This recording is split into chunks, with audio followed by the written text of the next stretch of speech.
반갑습니다. 하나님의 은혜가 평강이 여러분들에게 충만히 임하기를 주님 이름으로 축원합니다. 오늘은 우리가 잘 아는 대로 어버이 주일입니다. 그래서 제목을 어버이로, 부모로 안 하고 어버이로 정했습니다. 지난 8일이 무슨 날이죠? 어버이날입니다. 어떻게 어버이들 즐겁게 해드렸습니까? 안 했어요? 어버이들 즐겁게 했어요? 예, 감사합니다. 아침에 교회 오시면서 부모님들 편안한지 안부 전화하셨나요? 아무도 안 했는가 봐요. 예배 마쳐 꼭 하세요. 예, 성경 한 구절 봅니다. 잠언 23장 25절.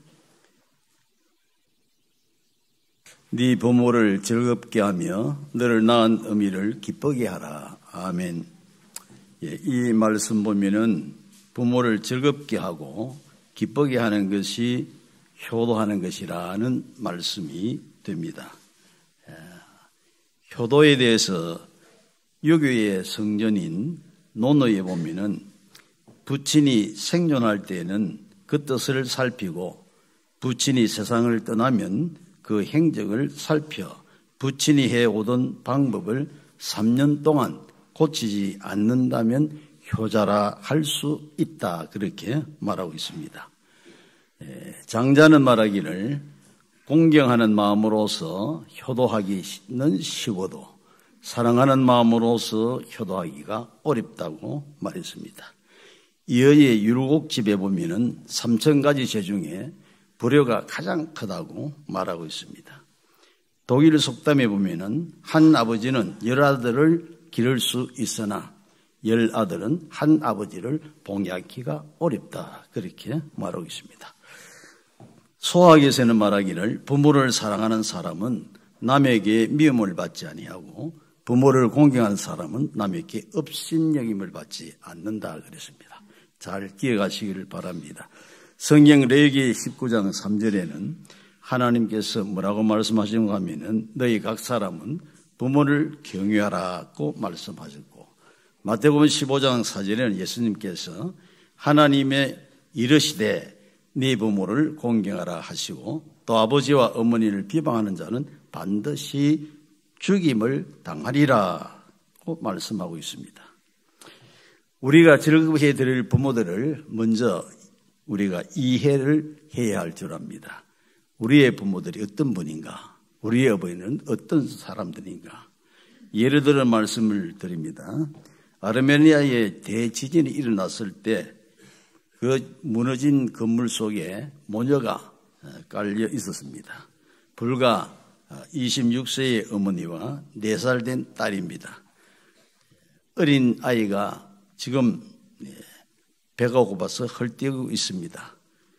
그 어머니 서잔나 페드로시아는 딸 가냐나의 그 배가 고파 울부짖는 소리를 듣고 그 옆에 보니까 유리가 깨진 게 있어서 손가락을 잘라서 아이에게 피를 빨아서 먹입니다. 아이가 계속 배가 고프니까 웁니다. 14일간이나 갇혀 있었는데 이 10손가락을 다 칼질을 해서 아이에게 빨아먹여서 생명을 유지하게 만든 참 기막힌 이야기입니다. 이들은 14일 만에 극적으로 구출을 받았는데 이제 구출해 보니까 어머니 서잔나의 10손가락에 피범벅이 되어 있었습니다. 이 모습에서 자녀를 위해 희생하는 부모의 참된 모습을 발견할 수가 있습니다. 이것이 부모입니다. 믿습니까? 어느 나라 어느 어버이나 나이가 많고 적음을 상관없이 자식에 대한 그 심정은 똑같다. 그렇게 말할 수 있을 것입니다. 내 몸의 피가 다 말라서 기전에 죽더라도 자식만은 살려야 하겠다. 이것이 부모의 마음입니다. 여러분과 저의 어버이들도 이런 분들이라는 것을 우리가 기억을 해야 할 것입니다. 그런데 자식들은 부모의 마음을 모릅니다. 내가 저절로 생겨났고 내가 잘나서 성공을 했고 모든 것이 내 탓이었는데 부모에게 돌리지를 않습니다. 내가 저절로 생겨나서 내가 스스로 노력해서 성공하실 것이라고.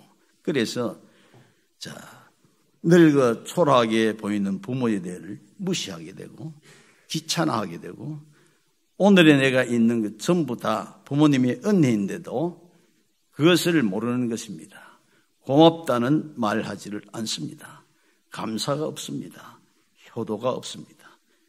부모님을 버릇없이 함부로 대하는 일들이 일어나고 있습니다. 성도 여러분, 부모님의 은혜라 말하면 우리의 마음이 무뎌져서 그 은혜를 느끼지를 못합니다. 가슴에 카네이션을 꼽아드리면서도 진정 어머님의 부모님들의 그 진한 사랑과 감사를 느끼지 못한다는 것입니다. 부모님은 당신들의 뼈를 갈아 우리를 키워주었고 당신들의 피를 말려서 우리를 먹여주었습니다. 이렇게 말하면 언제 우리 아버지가 뼈를 갈아 나를 키웠느냐고 혹 반문하는지 모르지만 그러지 마세요. 언제 우리 어머니가 피를 말려 나를 먹였느냐고 너무 감상적인 말이 아니냐고 목사님 오버하시는 거 아니냐고 말하지 마세요. 우리가 자식을 생각하는 어버이의 마음을 더도 말고 10분의 1만 우리 마음속에 가지고 있다면 부르자는 이 세상에서 사라질 줄 믿습니다. 더 늦기 전에 효도하십시오. 우리 젖들 떠나가면 다시는 불러도 소용이 없습니다. 그저께도 제가 산소를 다녀왔는데 가도 모르고 와도 모릅니다. 한 번 우리 곁을 떠나는 부모는 아무리 불러도 대답이 없습니다. 이 시간 조용하게 마음속으로 아버지를 한번 불러보세요. 어머니를 불러보세요. 오늘 본문은 이제 나이가 들어서 백발이 된 야곱이 어릴 때 헤어진 죽은 줄 알아서 가슴앓이 하던 요셉을 만나는 장면이 오늘 읽은 본문입니다. 헤어져 있던 그 긴 세월은 아버지의 모습을 변하게 만들었고 아들의 모습을 바꾸어 놓았습니다. 그토록 강건한 아버지는 이제 손발을 떠는 노인이 되고 말았습니다. 그 모습을 보는 것만으로도 아들의 눈에 눈물이 고여지고 또 노인의 모습 속에는 역시 아들을 만나는 그 즐거움 속에서 반감 속에서 흘리는 눈물들이 끊어지지 않았을 것입니다. 얼마나 울었던지 한참을 울고 났던 그 야곱의 모습을 우리가 볼 수 있습니다. 그렇게 잃어버린 아들 때문에 고민하며 그리워했던 그 아들이 자기 앞에 등장을 합니다. 옛날에 쪼만했을 때, 어렸을 때 그저 꿈 이야기도 잘해주고 하던 색동저고리 입었던 그 아들, 지금은 색동저고리 대신에 애굽의 총리의 의복을 갖추고 자녀들을 이끌고 아버지 앞에 나타났습니다. 그 아들을 바라보는 그 아버지의 마음이 얼마나 크겠습니까? 얼마나 울었던지는 모르겠습니다. 내가 성경에 기록이 없으니까 1시간을 했는지 2시간을 울었는지 모르지만 울고 난 후에 아버지의 말입니다. 30절에 이스라엘이 요셉에게 이르시되 네가 지금까지 살아있고 내가 네 얼굴을 보았으니 지금 죽어도 족하다.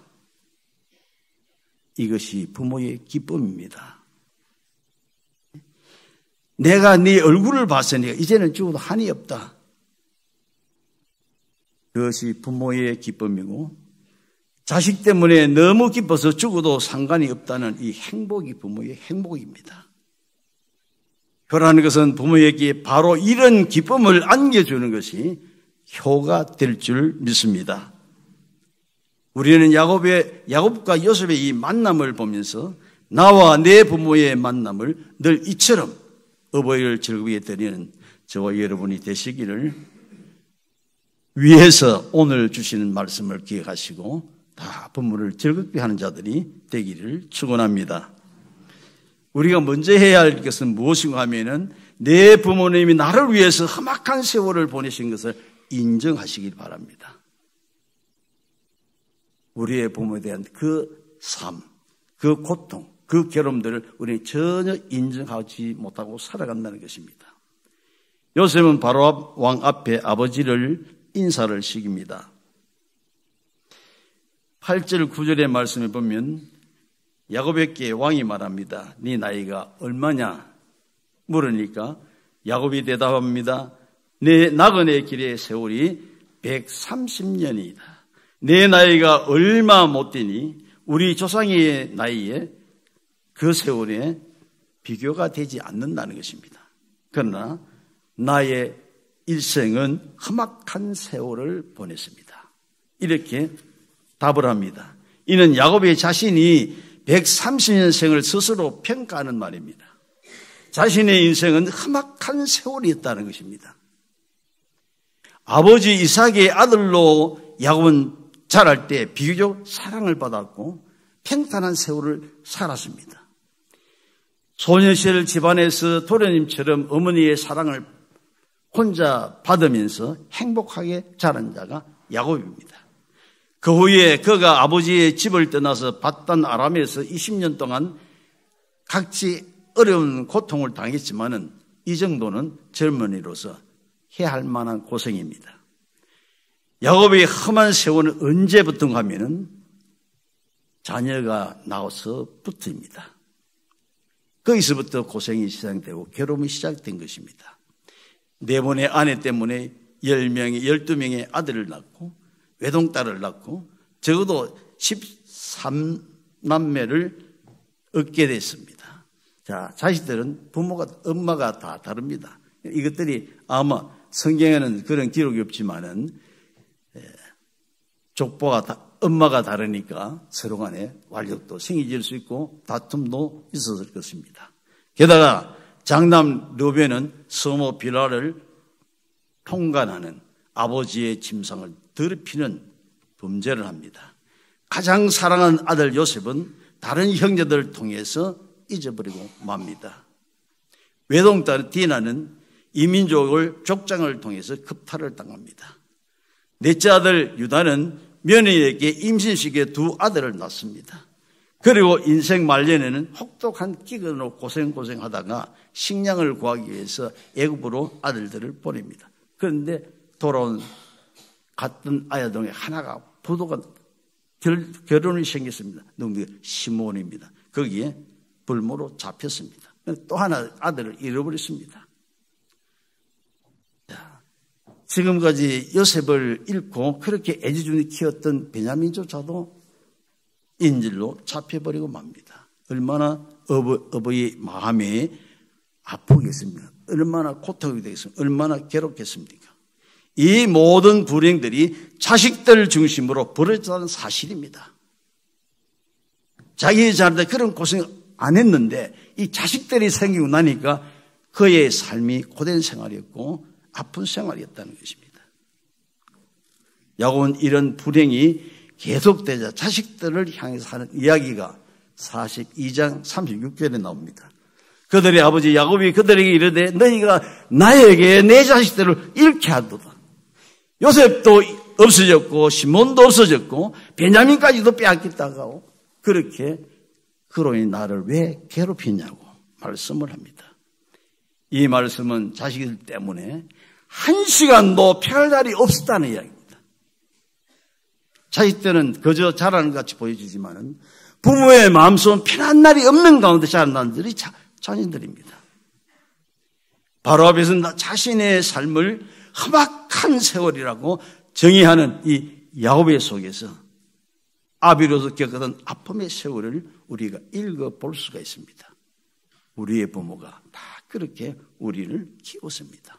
길러냈습니다. 성도 여러분, 어찌 야곱만 험악한 세월을 보내겠습니까? 우리의 부모들은 모두가 다 자식을 위한 아픔을 겪으면서 자녀를 길러내고 성장을 시켰습니다. 어디 하면 부모들이 마음 편하게 숨을 쉴 수가 있었으면 어머니, 아버지 말을 듣고 순종하는 것보다도 고통을 주는 일들이 더 많았던 것입니다. 그래서 우리의 어버이란 이 단어가 참 아름다운 단어고 귀한 단어지만은 다른 말로 하면 가장 고통스러운 단어입니다. 그래서 시인 안은주 씨가 쓴 우리 엄마라는 시가 있습니다. 이 시를 읽어보면 가슴을 째미는 그런 시입니다. 제가 소개해 보겠습니다. 나는 우리 엄마 같은 엄마는 안 될 겁니다. 당신은 배고파 하면서도 모든 걸 자식에게 양보하는 그런 엄마는 안 될 것입니다. 따뜻한 방구들의 뼈아픈 마디를 다 녹이고 싶어도 어린 자식들한테 내주고 내려앉고 당신은 윗목에 앉아있는 그런 엄마는 안 될 것입니다. 나중에 머리가 커서 혼자 힘으로 자란 것처럼 부모 앞에 당당한 자식을 보고 뒤로 돌아앉아 눈물 섞인 웃음을 짓는 그런 엄마는 안 되겠습니다. 그 당당한 자식이 늦은 밤에 엄마 때문에 홀로 눈물로 베개 기스를 적시는 그런 엄마는 안 되겠습니다. 나는 엄마는 얼굴을 보기 전부터 이미 서로 사랑했습니다. 그러나 나는 우리 엄마 같은 모든 걸 쏟아붓는 그런 엄마는 안 되겠습니다. 여러분, 이 시를 가만히 보면 모든 사랑을 쏟아주셨던 엄마가 내심 미워서 그런 말이 아니고 나는 그런 엄마로 안 살겠다는 것입니다. 다시 말하면 이 시는 자기 어머니를 얼마나 인정하는 시인지 모릅니다. 자기 부모의 괴로움을 얼마나 이해하고 있는 시인지 모릅니다. 나를 위한 엄마의 희생이 너무 버겁도록 고마워서 가슴 저리도록 고마워서 그 고마움이 저려오는 마음을 표현할 수가 없어서 나는 그런 엄마가 되지 않겠다고 시를 쓰고 있습니다. 어디 이 시인의 어머니만 그렇겠습니까? 우리들의 부모는 우리들의 모든 어머니가 우리의 모든 아버지가 다 이러신 분들이라는 것을 우리가 이해해야 할 줄 압니다. 우리는 우리를 위해 8, 90평생 험악한 세월을 사신 우리의 아버지, 어머니 인생을 잊지 말아야 할 것입니다. 이런 아버지, 어버이의 아픔을 인정함으로 어버이를 즐겁게 하는 자들이 되시기를 주님 이름으로 축원합니다. 다음으로는 부모를 자랑하는 자녀가 되기를 바랍니다. 요셉은 아버지를 자랑하는 사람이었습니다. 아시다시피 야곱의 직업은 양과 소를 먹이는 목축업이었습니다. 그런데 이 애굽 나라는 목축업을 하는 사람들을 천민으로 취급하는 나라입니다. 자기들은 농경 문화를 가지고 있기 때문에 그렇습니다. 그런데 요셉은 지금 그 나라의 총리입니다.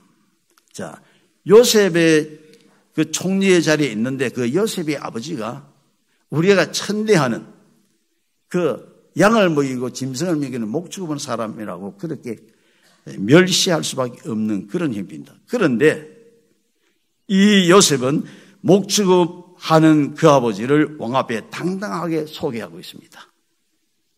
생각해 보십시오. 총리 요셉이 아버지가 천민들의 직업인 양과 소를 키우는 목축인이라면 애굽 사람들이 얼마나 비웃겠습니까? 어떻게 보면 그것 때문에 총리의 권위가 치명상을 입을 수가 있는 그런 것이겠죠. 그런데도 그는 전혀 개의치 않고 자기 아버지의 직업을 자랑스럽게 소개합니다. 심지어 자기들의 형제들의 그 같은 목축업을 하는 것을 자랑스럽게 자랑하고 있습니다. 여러분, 부모님들을 얼마나 자랑하고 삽니까? 우리 부모는 이렇게 사셨다고 얼마나 자랑합니까? 자식들이 부모를 자랑하는 것만큼 부모가 즐거운 일이 없습니다. 제 아들이 이제 작년에 개척에 대해서 2년차 들어갑니다. 주일마다 칼럼을 쓰는데 집에 다녀가고 나서 칼럼을 읽어보니까 80노인이 그 추운 새벽에 교회 와서 기도한다고 이야기를 하면서 이런 분들 때문에 오늘이 있지 않느냐 그렇게 칼럼을 쓴 걸 보고 제 마음속에 참 감격하더라고요. 아무것도 아닌데. 사랑하는 성도 여러분, 부모를 즐겁게 하세요. 부모를 자랑하세요. 그런데 개중에는 못 배웠다고, 못났다고, 촌스럽다고, 지저분하다고 부모를 부끄러워하는 사람들이 얼마나 많은지 모릅니다. 말이 통하지 않는다고, 잔소리한다고, 부모와 함께 하는 것을 싫어하는 사람들이 지금 얼마나 많은지 모릅니다. 또 부모가 짐이 된다고, 부모 때문에 행복하지 못하다고 부모를 귀찮게 여기는 자들이 얼마나 많은지 모릅니다. 8일자 신문 부산일보에 8면이 나온 기사입니다. 다 소개를 제가 못합니다. 치매의 노부모를 골방에 가두고 굶은 아들 내외의 기사가 기록되어 있습니다. 부산 노인대학에 655건 신고가 들어왔는데 그 가운데 59%가 아들들의 매질과 그냥 죽어라는 폭언을 받은 사람들이라 그렇게 기록하고 있습니다. 그런데 또 반면에 같은 페이지 안에 위에 103세 치매 시모를 모신 75세 며느리 기사가 났습니다. 그런데 이 며느리가 국민훈장 모경장을 수상을 받았습니다. 8일날. 결혼 초기에는 시없이 입사하기가 얼마나 된지 힘들었다는 거예요. 그랬는데 시모하고 며느리하고 걔들 교회를 나가기 시작을 했는데 거기 가서 서로가 이해가 되더랍니다. 이래서 그 며느리가 50년이 넘도록 지금까지 치매가 든 시어머니를 친어머니처럼 50년 이상 이렇게 모시면서 살아기 때문에 이번에 시상을 받게 됐는데 그가 하는 말이 요양원이 무슨 말이냐? 내가 평생 모신다고 그런 마음으로 지금도 모시고 계신답니다. 자, 악한 자녀가 있는 것 같으면 이런 효성스러운 사람도 오늘 볼 수가 있습니다. 여러분이 잘 아시겠지만 잠언 23장 22절에 너를 낳은 아비에게 청종하고 네 늙은 어미를 경히 여기지 말라 그랬습니다. 신명기 27장 16절에 보면은 그의 부모를 경멸히 여기는 자는 저주를 받을 것이라 할 것이요 모든 백성은 아멘 할지어다 그랬습니다. 자, 우리가 사는 사회가 바로 이런 사회입니다. 이런 사회에 살아가는 우리 성도들도 젖어지고 있습니다. 생활이. 우리는 경성을 해야 될 줄 압니다. 얼마 되지 않았지만은 여러분 신문을 보서 알 수 있을 이야기입니다. 80난 노모였가 용돈을 주지 않는다고 아들이 그 어머니를 죽여버렸습니다. 오늘 세계입니다. 인류이 끌어진 세계가 우리가 살고 있는 시대입니다. 얼마나 안타까운 일인지 모릅니다. 우리의 이런 사회에 살아가니까 우리는 그것을 너무 자주 그런 문제가 일어나니까 대수롭지 않게 생각을 하게 되집니다. 예사로 여깁니다. 나도 그 속에 빠져들어가면서도 돌아설 줄 모르는 그런 시대에 우리가 살아가고 있습니다. 우리는 달라야 됩니다. 성도입니다. 하나님의 자녀입니다. 천국 시민입니다. 천국 시민은 천국 시민답게 살아야 됩니다. 자녀들아 주 안에서 너희 부모에게 순종하라. 이것이 옳으니라. 네 아버지와 어머니를 공경하라. 이것이 약속 있는 첫 계명이니라. 이로써 네가 잘되고 땅에서 장수하리라. 네가 잘되는 약속입니다. 부모를 자랑스럽게 여기는 자식을 하나님께서 자랑스러운 아들로 접해 주신다는 것입니다. 요셉이 이렇게 큰 영화와 축복을 누리게 된 것은 애굽이 싫어하는 직업을 가진 아비 야곱을 전혀 부끄러워하지 아니하고 자랑스럽게 소개하는 이것 때문이 아닌가 저는 그렇게 생각합니다. 우리나라 한 작가가 중국을 여행을 했습니다. 그런데 여행하는 가운데 한 아들이 노쇠하신 이제 곧 돌아갈 것 같은 그런 병중인 어머니를 두 손으로 꼭 껴안고 29일 동안 지난 모습을 봤답니다. 그래서 물었대요. 왜 이렇게 앉았냐? 그러니까 그 사람이 하는 말이 눈물을 글썽이면서 이렇게 답을 하더랍니다. 나를 낳아주신 어머니가 늙고 병들어 피골이 상접한데 어찌 자식으로서 안고 있지 않을 수가 있겠습니까? 여러분, 이런 분들이 되시기를 소원합니다. 이런 분들이 우리 교회에서 나기를 소원합니다. 사랑하는 성도 여러분, 업인 날 기르기에 어버이를 생각하지 마시고 어버이 주일이기에 아버지를 생각하는 그런 자가 되지 마시고 어버이 주일이기에 특별한 선물을 드리는 그런 자보다는 부모에 대한 우리의 마음이 늘 한결같이 어떤 분이 몇 년 전에 오래됐지만은 기고를 한 내용 중에 제목이 그러시면 366일 어버이 주일, 어버이날. 무슨 말이야? 우리가 1년이 며칠입니까?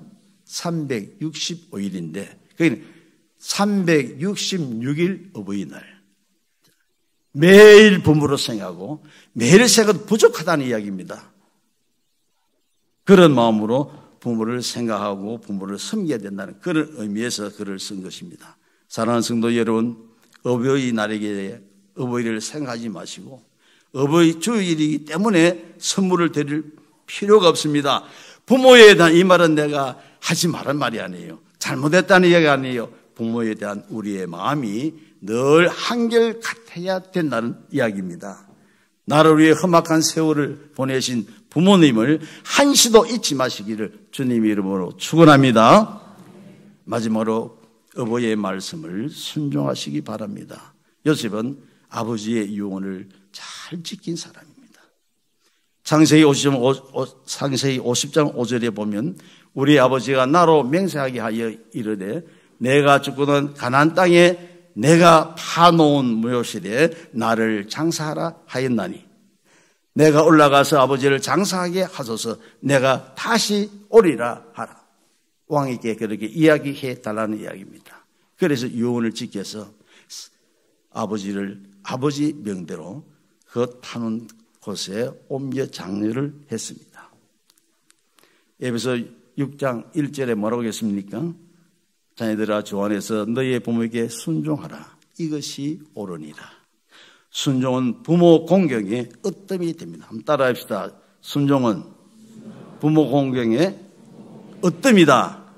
믿습니까? 예.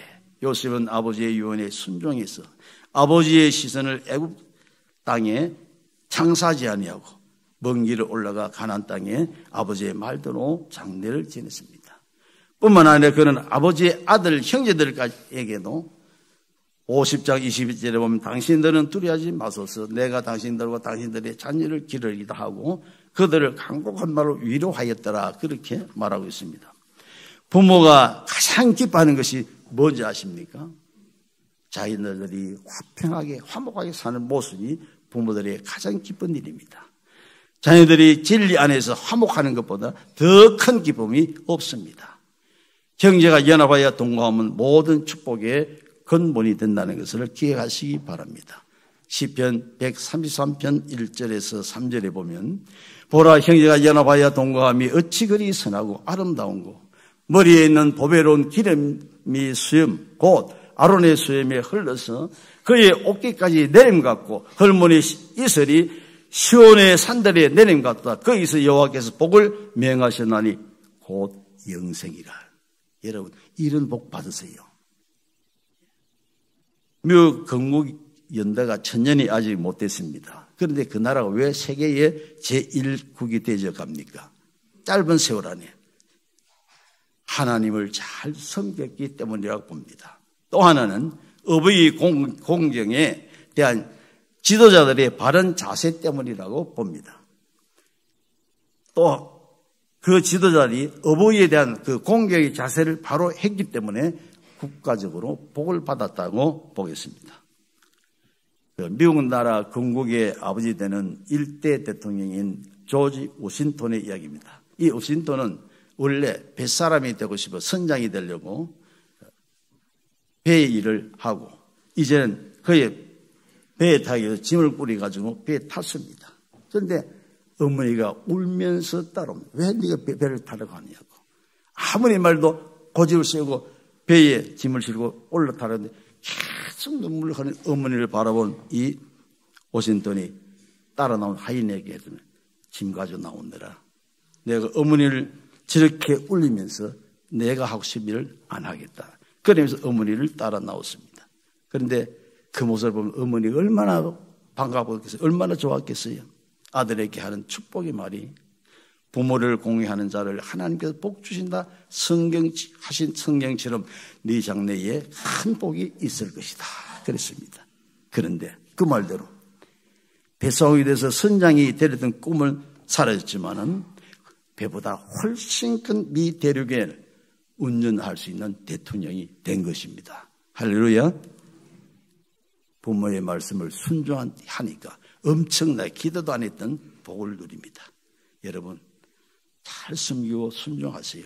하나님은 거짓말하신 하나님 아닙니다. 그 약속을 이루어줄 줄 믿습니다. 말씀을 믿습니다. 사랑하는 성도 여러분, 나를 위해 험악한 세월을 보내신 부모님을 한시도 잊지 마시기를 바랍니다. 그리고 당신들의 뼈를 갈아 우리를 키우시고 당신들의 피를 말려서 우리를 먹여주신 부모님을 자랑스럽게 여기시기 바랍니다. 그보다 더 즐거운 일이 없겠죠. 그리고 형제들과 어머니 마음을, 부모님 말씀을 순종하고 형제들이 화목하게 살아가는 그보다 더 즐거워하는 일이 없을 것입니다. 오늘 주신 말씀을 기억하시면서 부모를 잘 즐겁게 하는 한평생을 통해서 그렇게 삶으로 우리의 자녀들에게 본을 보여줘서 여러분들도 그런 대우를 받게 되는 날이 올 줄 믿습니다. 기도합시다.